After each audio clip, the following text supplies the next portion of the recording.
ఆధ్యాత్మిక కేంద్రం పుట్టపర్తిలో భగవాన్ సత్యసాయిబాబా 99వ జయంతి ఉత్సవాలు సోమవారం అంగరంగ వైభవంగా ప్రారంభమయ్యాయి.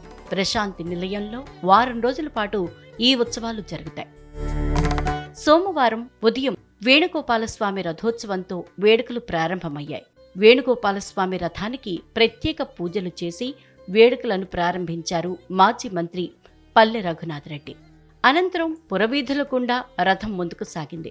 రథోత్సవాన్ని తిలకించేందుకు పెద్ద సంఖ్యలో భక్తులు తరలివచ్చారు. చిన్నారులు కోలాటం ఆడుతుండగా స్వామివారి రథం ముందుకు సాగింది. పలువురు భక్తులు నృత్యాలు చేస్తూ ఆడిపాడారు.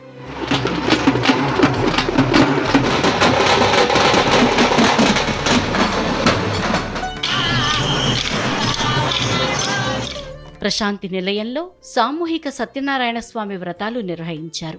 ఈ ఉత్సవాలకు తెలుగు రాష్ట్రాలతో పాటు చుట్టుపక్కల రాష్ట్రాల నుంచి, విదేశాల నుంచి భక్తులు తరలివచ్చారు.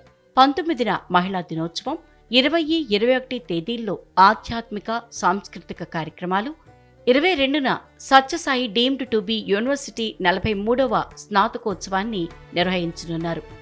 ఈ సందర్భంగా సత్యసాయి విద్యా సంస్థలో ప్రతిభ చాటిన విద్యార్థులకు మెడల్స్ ప్రదానం చేస్తారు. 23వ తేదీన సత్యసాయి 99వ జయంతి వేడుకలను మహాసమాధి చెంత ఘనంగా నిర్వహించనున్నారు.